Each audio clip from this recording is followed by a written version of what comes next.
Hello, and I know I put the spoiler warning at the beginning, but I'm just gonna put it here at the beginning of the video as well. I will be talking about characters and events that I have not personally covered within my review series. So you're not comfortable with me talking about that. I'll watch another video, I guess. But this will be my review for the Item Light novel, which I believe is called in Japanese Toaru Anbu no Item, or a certain dark side's item. And I have to say, we do not know if this is going to be, I'm pretty sure this is the item spin-off, just because, just how the title is like a certain dark side, you could also say it might be some other groups, but most likely it is going to be the item spin-off. We don't know how many volumes it'll have, but considering it leaves it pretty open, we might get one or two more volumes, I don't know. This is also the first light novel spin-off, I'm pretty sure. I know this is written by Kamachi, but it's focused on a level 5, so I call it a spin-off, but yes. So first, I figured I should probably talk about the characters that are the main protagonists of this volume, because besides my video on Volume 3, I really haven't talked about Item as a group, so I figured I should do that. So first, most of the level 5s I've talked about, besides Kakine and Aihana, which I have some things to say about Aihana, because he gets... Also, Aihana is another thing. I haven't personally talked about Aihana yet, because he doesn't get involved till halfway through New Testament, but I am aware of his existence. I'm aware of the batshit theories that are about him, and that he's probably the most mysterious character in the franchise, currently at least, so I know that, but I will be talking about him because he does get mentioned quite a bit. So, first, Mugino. Mugino is the 4th ranked level 5, known as Meltdowner. And, Mugino is...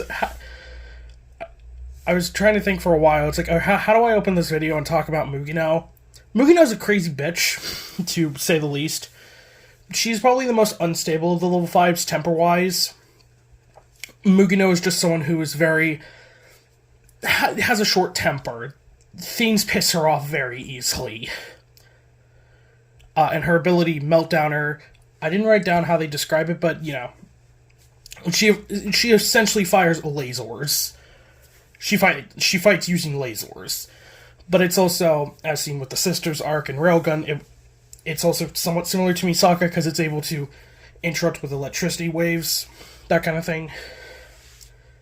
We also do get the order when all the members of Item joined in this, so that's pretty cool. Also, with Mugino's past, it is revealed in this volume, kind of, but we don't get a lot with Mugino in the main series yet. I know she gets much more focus in New Testament, but in Old Testament, pretty much she shows up in Volume 15, is very much an antagonist role for the rest of that series. For Hamazura, I'm not going to be talking about Hamazura much in this, because, he doesn't show up at all. Because this volume takes place a year before the story of Indet. And I mean that, as it takes place literally January of the previous year. The other arc that is closest to this is the first year arc. So that's decently interesting. The next member of Item that I've yet to talk about is Takasube Riko. And there isn't much to say about her as a character, because you kind of have to hit check marks with a lot of character groups, and, Takisubo is kind of the emotionless one. Takisubo doesn't really comment on much. She doesn't really say a lot. Well, she does say quite a bit, but it's just, it's very simple sentences. She also just constantly wears a tracksuit, which is funny. It's just, no matter the season, she's constantly wearing a pink tracksuit. So yeah, her ability is Aim Stalker, which allows her to track the AMI diffusion fields of espers, and she specifically uses body crystals to enhance her ability, which Hamazura did not like. And then there's my favorite of Item, Frenda. Frenda is someone who I know a lot of the fandom doesn't care for, because she's a very one-off character, but for some reason in Railgun, I really grew attached to her. She's quirky, and I love her. She's great. But Frenda is the only level 0 that we know about an item before Hamazura. And she uses a lot of explosive. We actually do get some more introspection on her ability, on, like, her kind of skill set. Yeah. And then there's Sae Kinohata, the member of item that I think is the least focus on, but actually does... I know she does a bit more in New Testament and later on, but yeah, she's kind of the member that doesn't get a lot of focus. So yeah. Her ability is offense armor, which is kind of like a beta version of Accelerator's field. So yeah. I just wanted to talk about item real briefly because I haven't talked about their characters that much in my review series. So yeah. But this volume does also focus on a 5th member of item, Hanano Chobi. I'll touch on her in a minute. So, when does this volume take place in the timeline? It takes place a year before the events of Indets, as it takes place from, I think, the end of June, or at least June 31st. June is 30. Yeah, June is usually... This is showing how much I don't know about things.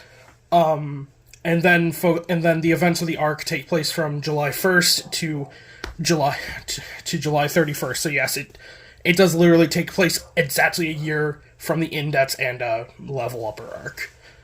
So the prologue of it kind of starts out with item attacking a research facility associated with Dark May.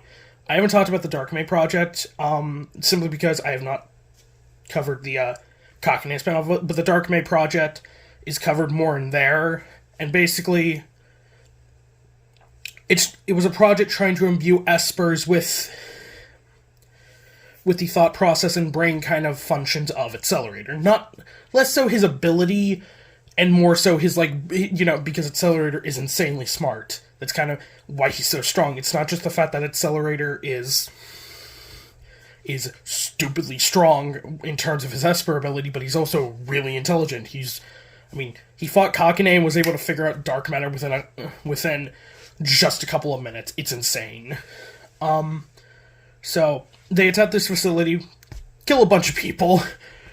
Something with Mugino is she causes a lot of collateral damage. Just because of how Meltdowner works and how indiscriminate she is with her ability. But they were basically just ordered to kill everyone there and take out all the research mentions. But they do find 2 girls. The first is Sae Kinohata, offense armor, and the 4th member of item. I don't know if it's been cut. I don't know if it's been revealed at this point, because, I've only touched Old Testament so far, so I don't know but it is kind of surprising that Kinohata is actually part of the Dark May project, and the other person there that they don't rescue is a Koroyoru Umidori, Bomber Lance. She's one of the antagonists in the Kakane spinoff. I'll probably talk about her. She only gets a brief mention. There's a couple of characters that do get cameos in here. And she's one of them. She doesn't... I know she gets introduced in New Testament, and then she does some stuff in the Kakane spinoff, so I'll probably talk about her more there. So, yeah. So, we get some funny things in the next chapter. We kind of find out Item's day-to-day routine, which is funny. First, we get some Mugino lore, which I was happy about, because Mugino is one of the level 5s where we really don't know a lot about their past. Like, we know Accelerator's past, we know some of Kakine's past, we know pretty much all of Misaka's past. We know most of Shokuho's past. We don't know anything about Ayane, we don't know much about Sugita. And Mugino was one where I had always assumed, because there was one cover page in Railgun where she's like in a very fancy setting, so I always assumed she was part of a bigger family, and she is. But the funniest fact, so Mugino in the main series has this character quirk where she's constantly concerned with her weight and stuff, which is funny, considering someone like as, kind of temperamental as Mugino cares about something like that. I mean, to be fair, Mugino looks pretty good. She is pretty hot. Let's not lie. But she apparently hates wheat and wheat-based products. It is consistent in this volume how much she fucking hates wheat. It is funny how much she hates it. But we also find out, because Mugino kind of wakes up in the middle of the day, gets a call from her butler, who I think is named Mugino Yama, and we find out that the Mugino family, that Mugino herself, I always assumed that her first name was just Mugino, but because of how Japanese names work, her name is just Shizuri, but no one calls her Shizuri. Like, the only time you call Mugino Shizuri is when you're saying her full name, Mugino Shizuri. It's a cool name. But Mugino, is a part of this family, and we find out that this family is a rich as fuck crime family that uses a corporation as a front. So essentially, Mugino had a dark past and just went straight into the dark side. Mugino is probably an example of someone you should not have let into Academy City. Also, just because of how Mugino, I always assumed Mugino was 19, 19 to 20, but because of how adults can't have Esper abilities, quote unquote, I guess that does mean she's probably, but Mugino, to at least me, to me at least, seems like she's at least an older, so I headcanon that she's 18. We don't get ages for item besides Kinohata for some reason. We find out that Kinohata is 12. I found that out last night as I was doing, because I saw, like, a few days ago the translation for this was fully complete. Which I'll also link down below where you can read it there. Someone on Reddit did a whole translation feed of it, so I'll put a link down below to where you can read it. It's pretty... So yeah. So yeah. But, I've always headcanon, like, Takisubo, due to her relationship with Hamazura, she's, like, 15, 16. I've always headcanon Frenda to be, like, 16-ish. So yeah. So yeah, Kinohata is 12. She doesn't look 12. I will tell you that. I know this is anime, and, ages are kind of fucky, especially in Toaru, with a lot of characters where, them looking their age, like, Komoe looks like 8, yet she's like 40. So yeah. We get a couple funny scenes, with the other members of Item shopping for, Kinohata, because they just found her with no clothes on. And they get a fifth member of Item, a level 0 by the name of Hanano Chobi, who, is a level 0, who is very specialized in disguise tactics and espionage. So yeah. We also do find out, I think I mentioned this earlier, but we do find out the order when all of Item joins. So yeah. This is the first Ihana mention. So, for those who don't know, Ihana is the most annoying character in a certain magical index. For one simple reason, Kamachi refuses to give us any concrete information. I know later on there are like 5 different characters that say, like, I am Ihana Etsu. But they're not. So yeah, we've gotten some hints at, like, what Ihana's personality is, like, what he's all about. Like, he doesn't like the dark side, and we get that especially in this volume, in this book, because we find out that Ihana's title to the dark side is the dark side's bane, or, like, the bane of the dark side. So yeah. There's something at the end of this volume where I thought it was something. I will talk about the end of this in a couple minutes, but I have things to say. So, Item gets a job where they have to infiltrate this thing with an underground fighting club called the Coliseum, and they immediately go to fuck over the person they're supposed to be protecting because Mugino likes money. And because, yeah. But an interesting thing happens is when they try and go attack this guy, they end up fighting a character I did not expect to see in this volume, Kozaku Mitori. The character from Dolly and Shukaho's Bat Story, which I recently talked about in my Taihase video for Railgun. So it's kind of funny that I did that video, and then I did the Volume 11 video, and now I'm doing this, and Kozaku Mitori's just, her ability, I have also a theory that she went way easier on Kuroko, because she summons like 10 clones to fight against Mugino and the others, and all of Item fights against her. They do some back and forth arguing, and then Kozaku kind of fucks off. But it is interesting that we did get to see, like, that Kozaku was already kind of that she was already working for the higher-ups of Academy City even back then. I don't know if she's working for Gensai at this point. She also seems to be... I think she has, like, the devil nurse attire here, but it's described... It's not described as, like, a nurse attire. It's more like a schoolgirl, like, devil. So I guess Kozaku does cosplay occasionally, so I guess that's a thing. So, yeah. So, with this fighting... The Coliseum part is where, the big antagonist of this volume makes their presence known, aka a fake item. So item goes in and discovers that the people running this Coliseum Underground Fight Club and have a fuck ton of money is a group calling themselves Item. I think the differentiation is that the main group Item, Mugino's group, is called Item with all capitals, but this one is Item with just lowercase. This group consists of Wanaguchi Nokoba. I didn't write down her real name, but she's like a 12-year-old that uses MMA.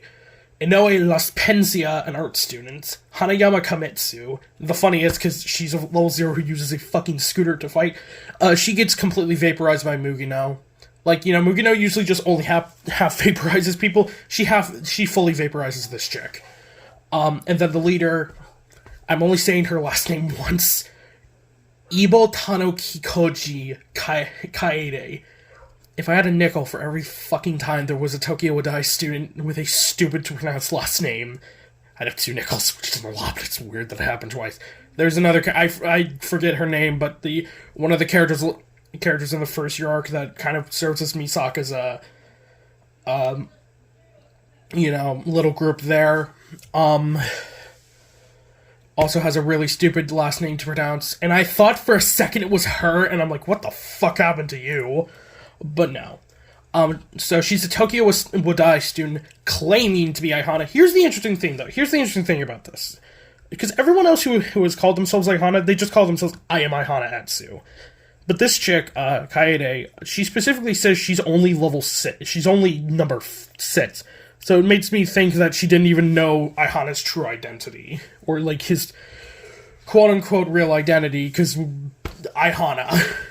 If you can't tell, I'm annoyed that we know jack shit about Aihana 20 years into this franchise. The fact that we still don't know everything about the level 5s, despite this franchise is, like, reaching the length of fucking One Piece, says something. Then again, we're, like, what, 27... We're, like, what at this point? Like, what, 26 years into One Piece and we still don't know shit about Shanks. So I guess that's fair. That's fair. So... This little encounter, Mugino fights against Hanayama, completely vaporizes her. And Frenda and Kinohata fight against Kaede, and Wanaguchi gets their asses kicked. And Hanano gets kidnapped. So, before we get into kind of the climax of this really goes by fast. Like this is a pretty short. It did not look that short, but it is. I think a lot of it wasn't. Was like and there was another small scene that after they infiltrated a place to get the info on the Coliseum, they all went to a Chinese restaurant, which is just where Mugino complains more about wheat. It fucking hell. So there's 2 small scenes. Also, the thing I forget to mention about Kinohata is that she has like a speech quirk where she says super at a lot of her sentences.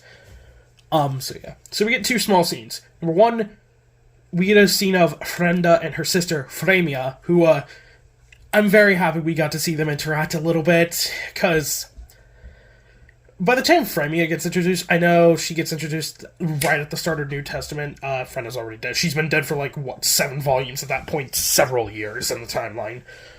So it's nice to see them, and they have nice dialogue, I don't know what Fremia's personality is like later on in the series, but she's pretty nice here with Frenda.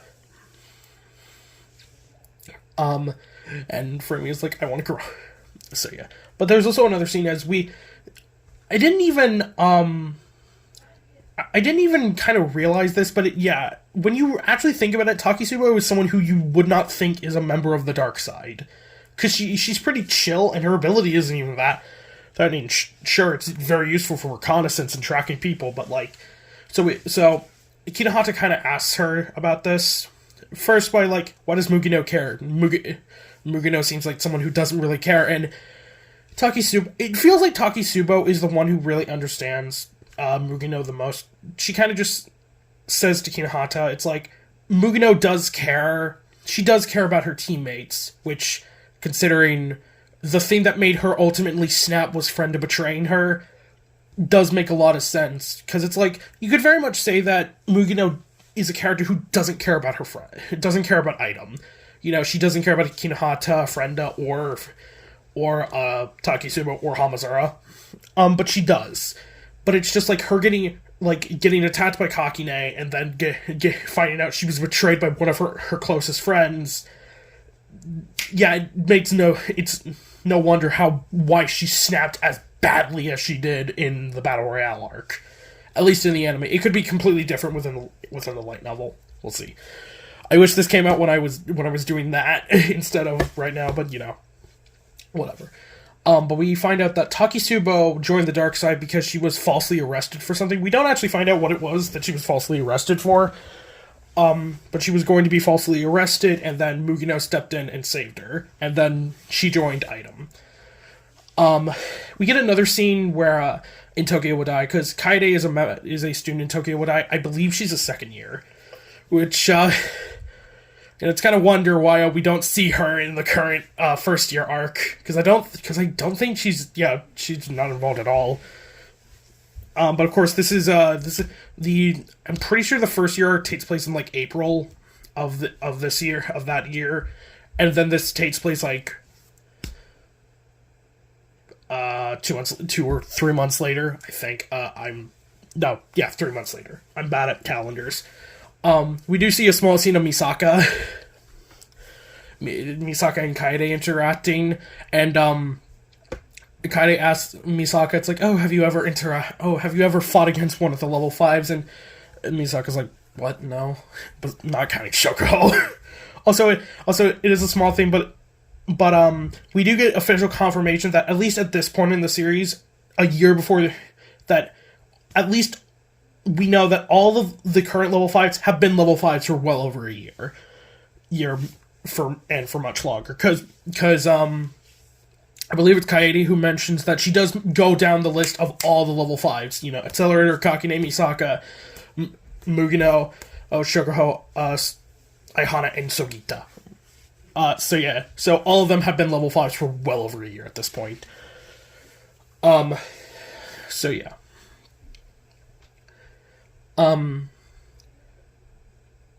It also does bring up that Shokuho is still small at this point. She's still like flat and small at this point. So I don't know where her embiggening happened, but it happened somewhere. So the next scene, we get some back and forth interactions between Wataguchi and Las Penzia a week later after this, with Hanano, and ultimately Hanano blows herself the fuck up to kill Wataguchi, Las Penzia, and herself. And this forces the real Item, to declare absolute revenge against Kaede. Kaede, understandably, fucking panics, because all of her team is dead at this point, and she's up against a level 5 who is pissed off. So she tries to escape Academy City with falsified documents. She gets stopped, and Mugino confronts her. And Mugino does come to the conclusion that, you aren't Aihana. You aren't the number 6. She comes to the conclusion later, but it's pretty much, I would highly assume that Mugino probably does think of it at this point. So, actually something that is to show for Frenda, scene with Frenda is the one who gets really angry at, the fake Item for killing Hanano. Because Hanano kills herself with liquid explosives that Frenda gave her. Also, I forgot to mention this, but this volume really does hamper up that Frenda really, really knows explosions and like chemical know-how, which makes me think she's a lot older than maybe she actually is. I don't know. And she is a level 0, so that does make sense. So, we also find out that Kaede's ability is more pressure-based.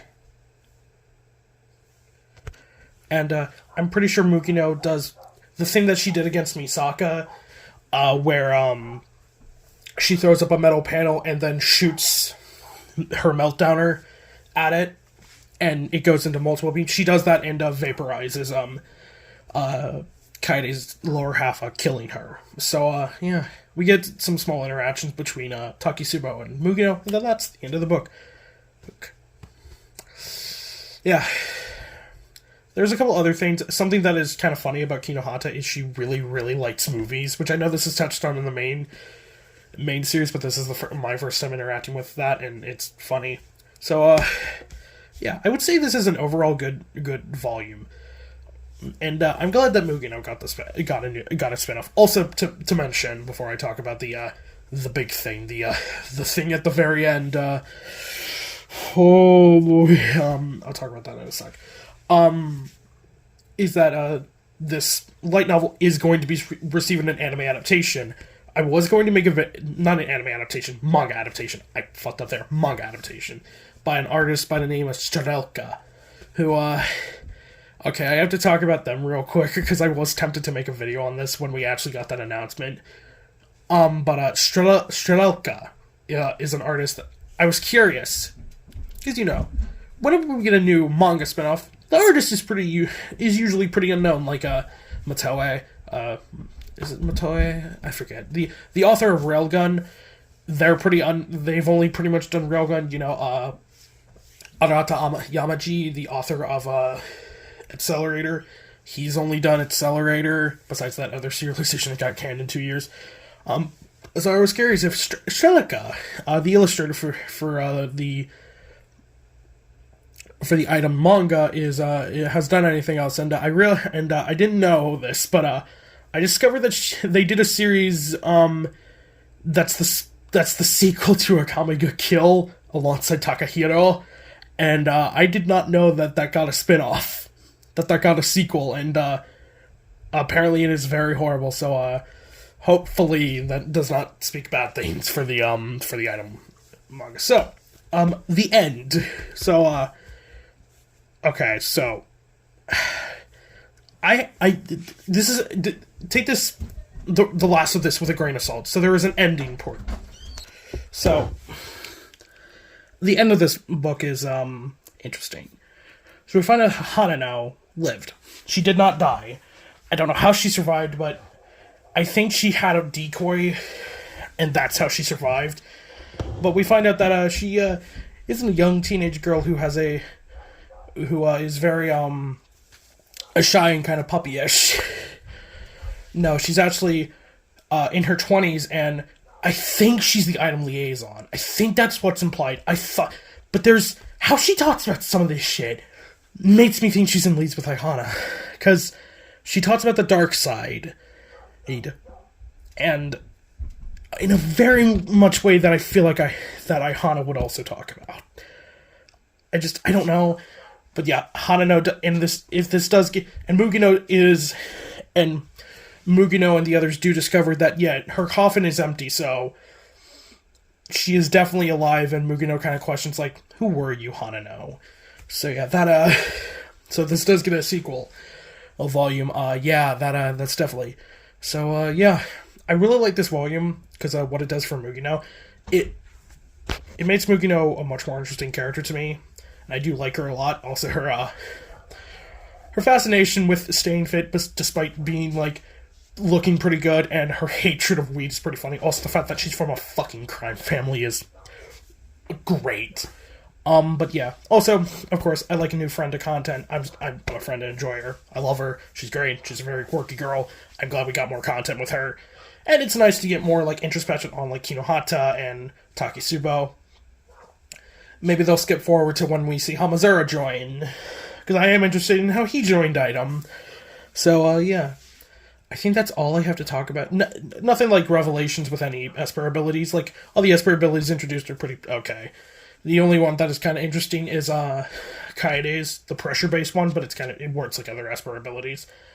But yeah. So, I guess that's all I have to say for this video. I thought I was going to go on for much longer, but now that I think about this, isn't that long of a volume, so I guess if you liked this video, like, comment, and subscribe. Check out the Item Light Novel. It's surprisingly pretty good. Initially I was very scared for a spinoff focused on Mugino, because I was scared it was going to make her out to be a better person than she actually was, but it actually does focus on the fact that Mugino herself doesn't care for being a hero. Like, not like Itzelur, who kind of wants to be the hero, but, kind of stops himself, or Kakane, who was a hero, was kind of like that, but has kind of fallen, or Shugao, who kind of leads that line, who kind of, like, tips her toe into the dark side, but doesn't really get consumed by it. So, yeah, I guess that is what separates Mugino from the rest. So yeah, if you like this video, do all that YouTube stuff, read it. It's pretty good, and I will be covering the manga when it eventually. We don't have a date for that, but soonish probably. So yeah, and this is my first experience with modern Kamachi. Also, yeah, Genesis Testament is apparent. Genesis Testament Volume 8 is apparently coming out soon. So if you're caught up with the series, go read that. I'm sure other Toaru YouTubers, Aeon, will cover that way before. I'll get to that in like 2 years. But yeah, that's all that I have to say. Hey, do all that YouTube stuff. This will be Neo, signing out. Have a good week. I'll also be covering Volume 12 later on this week, but this got translated quicker than I thought, so I wanted to get to it as soon as possible. So that's all for me. See ya.